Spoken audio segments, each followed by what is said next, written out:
The saddest and most heartfelt OPM songs of all time. I love OPM songs. I've introduced them to my friends, my girlfriend, so many different people. And honestly, I've been loving so many different Filipino songs. I really have, especially with Indian songs, so many different other songs like that. And I've just been spamming it. But now, the real question is, what is the most saddest and most heartfelt?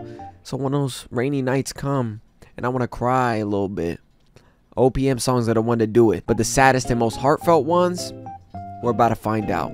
Let's check this out together, please. Let's go.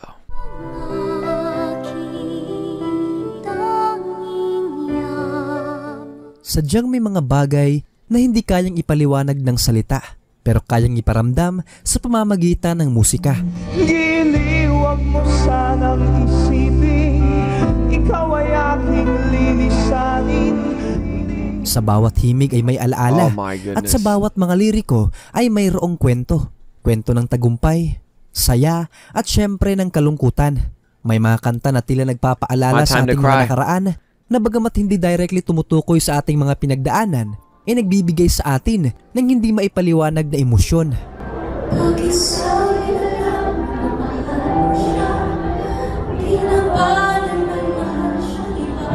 Even just the may mga tone relatable na liriko, malungkot na tono, make you feel that. At of course ang boses ng mga umawit ay talagang naaangkop sa gustong ipahiwatig ng kanilang mga awitin.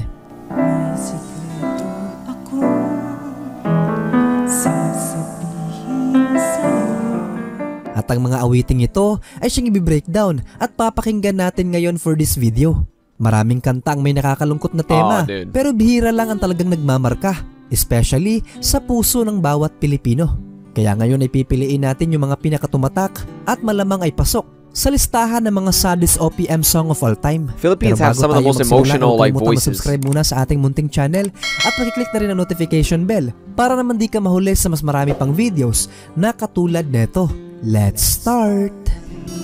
Tatanggap at lilipas din ako, ngunit mayroong awiting.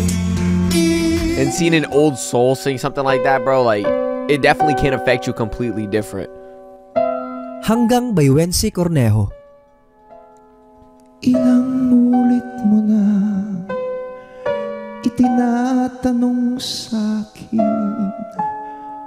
kung hanggang saan. Isang kanta na naghahayag ng pure Holy, and genuine the way he love, starts that. madalas gamitin ng mga taong nagmamahalan, especially sa araw ng kanilang mga kasal. Ang kanta ay mas nakakalungkot pakinggan, lalong-lalo na't kung ang tao na inaalayan mo neto ay matagal nang lumisan sa mundo. Hanggang may himig pa akong naririnig sa ating daigdig. Ang tao sa likod ng nakakaantig na awiting ito ay walang iba kundi ang veteranong singer na si Wency Cornejo. Inirelease niya ito noong 2002 bilang entry sa Nooy Himig Handog na inilunsad ng ABS-CBN. Iliwag mo sanang isipin, ikaw ay aking lilisanin. Oh, dude, it sounds like a call out. Ayon pa sa sumulat ng kanta na si Ronnie Cordero, You could na taong cry just hearing his 1994 pa nang voice. maisulat niya ang kanta. Ito ay ang siyang tugon niya sa kanyang misis na halos araw-araw di umanong nagtatanong sa kanya kung gaano nga ba niya ito kamahal. Since hindi naman daw siya masyadong showy na tao, isinulat na lamang niya sa isang papel ang mga bagay na gusto niyang sabihin sa kanyang asawa. Hanggang kailan kitang mahal, hanggang ang buhay ko'y kunin nang may kapal. Although Dude, the way he's rising, he's really calling you in. Iumakot naman ito ng samot-saring mga parangal mula sa Awit Awards. Isa ito sa mga pinakasumikat at naging iconic sapagkat sa paglipas ng mga taon, ang kanta ay hindi lamang ginamit ng mga magkasintahan o di kaya team song sa mga kasalan. Ito ay naging paboritong kanta sa mga tribute at maging sa mga funeral ceremony. It's won awards, bro. Oh my God. Hanggang may pag-ibig, laging isisigaw, tanging ikaw. That's so sad, bro. That's actually so sad. Sa Ugoy ng Duyan by Aisa Sigera. Imagine losing somebody and hearing that, like.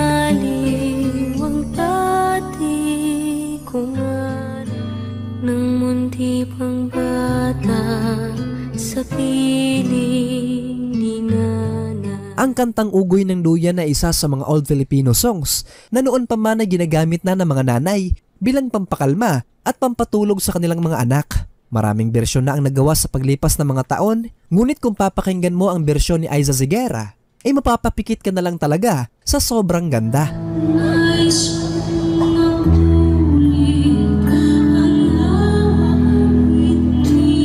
Oh my!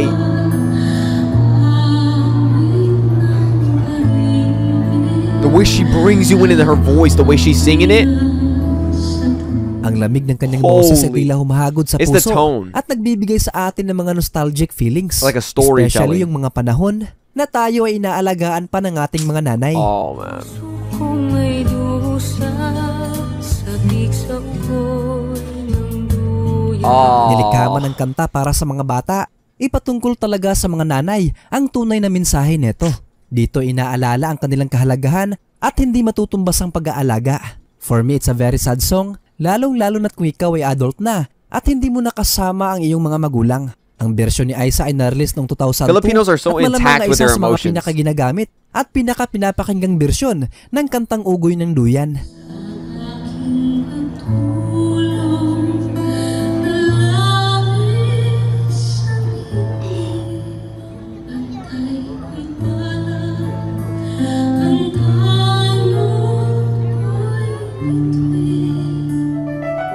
Bro. They really are intact. Yaman by I'm telling you, with the Banawa. emotion.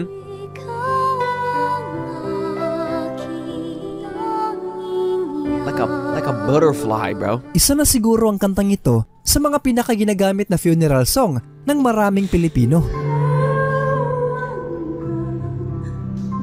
Dude, stop.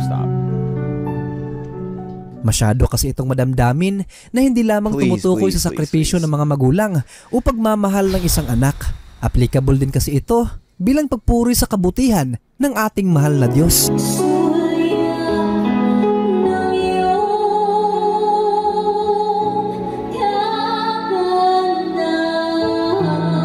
Ang kanta ay mas lalong tumatagos sa puso dahil na rin sa napakahusay na interpretation ng umawit neto na si Carol Banawa.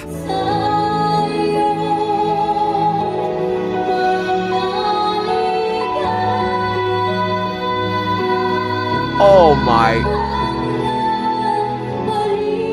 Taong 1986 pa nang maisulat ang kanta ng isang pari na may pangalang Manuling Francisco. Goosebumps. Ang kanta ay intended talaga for a church song pero kalaunay nakilala ito sa mainstream matapos gamitin bilang soundtrack sa isang family-oriented movie with the same title noong year 2000. That's so cool, dude. Overall, ang kanta ay may napakagandang mensahe at kahulugan. Pahiwatig na hindi lahat ng yaman ay nakikita sa mga material na bagay, kundi ito ay matatagpuan din sa katangian ng isang tao. At ang magagandang pangyayari sa ating buhay ay isa ring yaman ay pinagkaloob sa atin ng Diyos.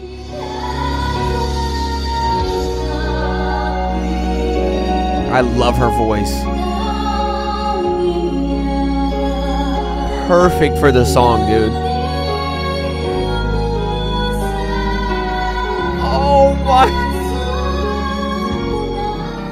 If you can hit emotion perfectly for the song with its tone, it's just, that's it, man.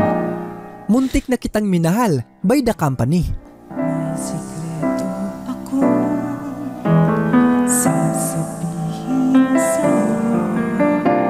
Mayroong nangyari hindi mo alam. Mapunta naman tayo sa usapang pag-ibig na hindi nagkaroon ng magandang ending.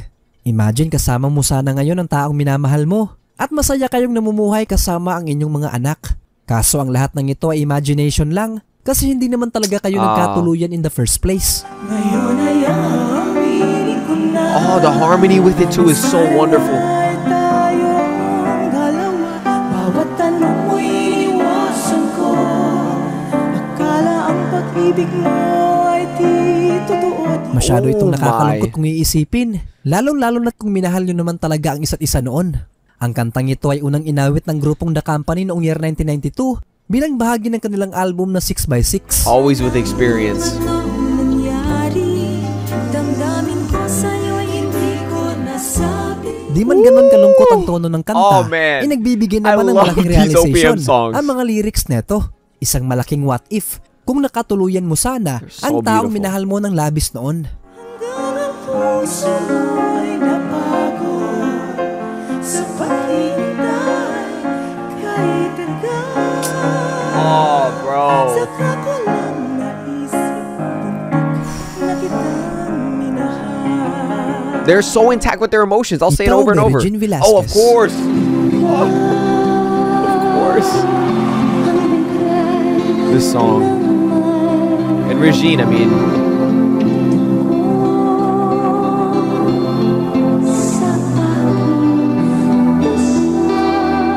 Isang kanta na naghahayag ng matinding pasasalamat at pagmamahal.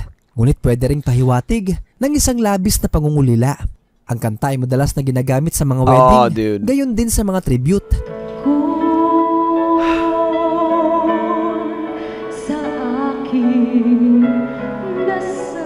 Ngunit minsan ipinapatugtog din ito sa mga nakakalungkot na eksena sa mga palabas. Oh! Ang unang bersyon ng kantang Ikaw ay nirelease ni Sharon Cuneta noong 1989, composed by Mr. Louie Ocampo with the lyrics written by George Canseco.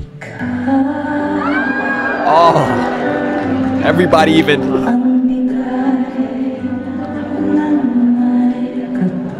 Are they singing it with her too? Hold on.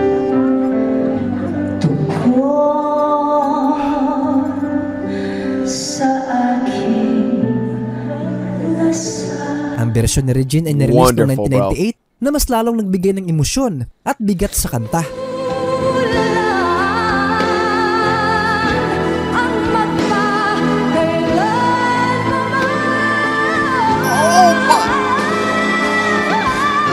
For now, ang kantang Ikaw is one of the most interpreted songs in the Philippines. I guarantee it. May si Martin Rivera, Eric Santos, at marami pang iba. Beautiful song, dude. Bawat sandali ay upang muli ay mahalin. It's almost effortless, look. Having that much like control, so easily controlling your voice like that is just... Minsan by Eraserheads. Eraserheads is so good, dude. Nagkatapuan may mga sarili at kanya-kanya. Yo, you hear the crowd singing it? Dude, they know it. Ang kantang minsan ng Eraserheads ay isang kwento ng pagkakaibigan na nabuo during adulthood days. Ito yung mga panahon na kinikilala pa natin ang ating mga sarili at wala pang napapatunayan sa buhay. This sounds like a song I would have listened to in high school too, bro. Sa bawat pagsisimula ng ating journey, ay makakatagpo tayo ng mga kaibigan na talagang makakasundo at makakasama natin sa hirap, saya, at maging sa mga kalokohan. At kung sakaling gipitin ay laging iisipin na minsan tayo ay naging tunay na. That's just wholesome, bro. Oh, dude. That's just Ngunit so awesome. Ng mga taon, I used to think about that stuff all the time too, bro. Ng kanya-kanyang karir sa buhay, nakakalimutan na natin ang mga taong ito at make us wonder kung nasaan na nga ba sila at kung ano na nga ba ang ginagawa nila ngayon. Ang kantang minsan ay nirelease ng Eraserheads noong 1994 My at friend would isa ask sa me like, maituturing are we na still gonna be friends pinakamadamdamin nilang kanta. after school? Nagpapaalala ito ng mga good memories, mga tagumpay at pagpapahalaga sa mga tao na minsang naging parte ng ating buhay. Minsan tayo ay naging tunay na magkaibigan. Oh, bro. Oh! The guitarist, no! That'll just add a whole nother layer of amazement to it, bro. Habang May Buhay by Wency Cornejo. Nais kong mabuhay sa haba ng panahon. You see, they always come in Another soft Wency Cornejo to song show you. na talaga namang nagbigay ng inspirasyon at alaala sa maraming Pilipino. Larawan ito ng wagas na pag-ibig, sakripisyo at pag-asa. Ang aking buhay, ang aking buhay sa'yo ibibigay. Ang tunay na pagmamahal ay walang hinihintay na kapalit at walang pinipiling sitwasyon. Sa hirap man o ginhawa, sa lungkot man o saya. Habang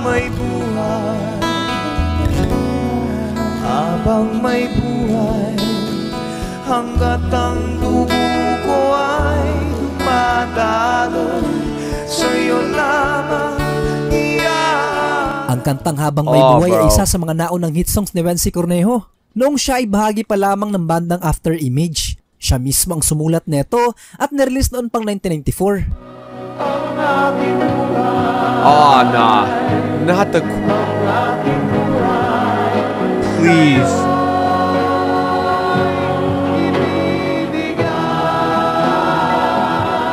Oh my... When you add a choir in there too, bro, it just adds a level of excellence to the song. No matter what, dude. Kanlungan by Noel Cabangon. Manapanahon ng pagkakataon, may babalik ba ang kahapon? Ito yung kanta na magpapaalala sa inyong kabataan. Yung mga panahon na sobrang inosente pa natin sa lahat ng mga bagay. Walang iniisip na I used to play that as a kid all at the puro time. laro lamang ang inaatupag. Tatandaan mo ba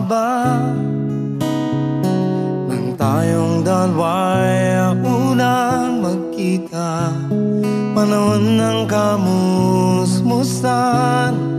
It's memory Aside from filled, childhood bro. Like, memories, pinaparealize din sa atin ng kanta ang realidad na wala talagang panghabang buhay dito sa mundo.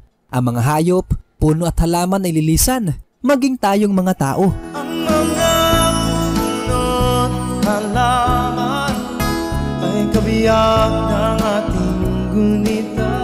Ang masterpiece na kantang ito ay nirelease ni Noel Yeah, Cabangon dude. noon pang 1991 at actually ito ay under sa kanyang grupo na Buklod. Nang sila ay madisband, siya na ang madalas na nagpe-perform ng kanta. Ang kanta ay patuloy na kinilala sa paglipas ng mga taon at nagkaroon na rin ng iba't ibang rendisyon. Mga puno't halaman, bakit kailangan ubisan? Panapanahon ng pagkakataon. he has such a raw voice too, bro. Like, it feels like he's just being so honest. And that's what I love about that voice. Handog by Florante. The old soul. Parang kailan lang ang mga pangarap ko'y kay hirap abutin. Dahil sa inyo, napunta ako sa aking nais marating. Isang kantang nagpapatunay na hindi lahat ng tagumpay ay nasusukat sa yaman o kasikatan, kundi ito ay sa mga tao na naging bahagi ng iyong paglalakbay. Nais ko kayong pasalamatan. His voice. Lamang isang awitin. Personal itong sinulat ni Florante noong 1978. That is a beautiful, Based sa beautiful kanyang voice. mga pinagdaanan sa buhay. Hindi siya pinapansin noon, ngunit bunga ng walang humpay na suporta mula sa mga mabubuting tao, inagawa niyang maabot ang kanyang mga pangarap. Matanda at lilipas din ako. Just to man his feelings in a guitar, like,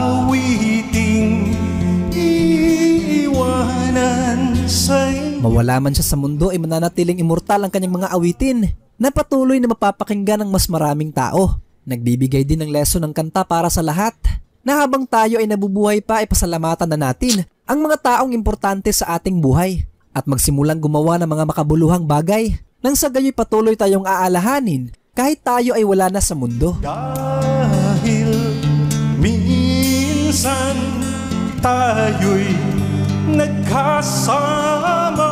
Oh my. Tatanda. Oh no. Iingatan Ka by Carol Banawa. Sa buhay kong ito, tanging pangarap lang That voice, oh no. ang iyong pagmamahal ay makamtan. Ito yung uri ng kanta na kahit intro pa lang ay maluluha ka na. Kanta kasi ito para sa isang tao na nagpakahirap na mailuwal tayo sa mundo. At ito ay walang iba kundi ang ating mga nanay.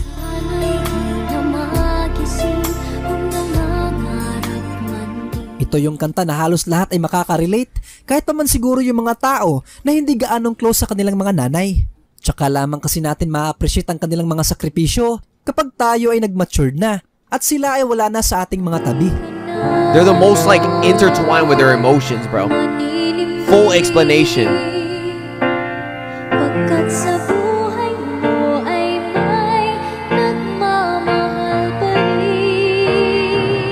Iingatan ka, aalagaan ka. Even just in the tone, you know what I mean? A question, like a... Ang madamdaming awiting ito ay binigyang buhay ni Carol Banawa na na-release noon pang 1997. Dito unang nabighani ang mga tao sa kanyang boses. Dahilan na pang makapag-build siya ng reputation sa music industry as a soulful songstress. Yeah, dude.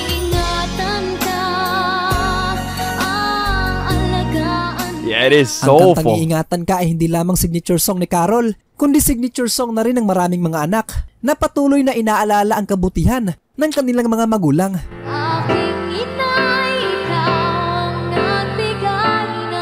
There's so many relatable songs in the Philippines too, man. Pangarap ko na makamtan ko na. Oh! Pangarap ko na makamtan ko na. Listen, I'll say it over and over. The Philippines is so full of a variety of songs. And we know this, right? Like rock songs, love songs, but also heartbreak songs, sad songs. And the thing about it is every single one is always done to perfection. I won't even lie. There is not a genre that they haven't done that is so incredibly well. Reggae even, they've done insanely well. Like, I feel like Filipinos are so good at expressing emotion when it comes to music, no matter the genre. And I feel like this shows it as well. These saddest OPM songs are just wonderful, bro. Like, so many of them you can add to your playlist. And yes, they can make you sad, but also they can make you remember. They can make sure that you have a good memory of how good the Philippines is at singing, and especially sad songs. But not just that, expressing emotion. And let's not forget, sometimes you don't even need to listen to a song and then, you know, be it sad and feel sad. Sometimes you can listen to a sad song and just remember, or you could just appreciate how beautiful they sang it and how raw and genuine they were when singing it. I have a lot of sad songs that I listen to, and when I do listen to them, it's not because I'm sad. Sometimes I listen to them just to appreciate how good they really are and just how amazing they took that song and made it. And honestly, speaking of taking things and making it, I'm not gonna lie, I took you guys and made you guys a piece of my heart. Hey, you like that? How I switched that? Anyways, I love you guys. I want to say thank you guys so much for watching. I really do appreciate it. Hey, if you liked it, leave a like. If you loved it, subscribe. If you want more, let me know down in the comments below. And yeah, till next time, guys. Peace.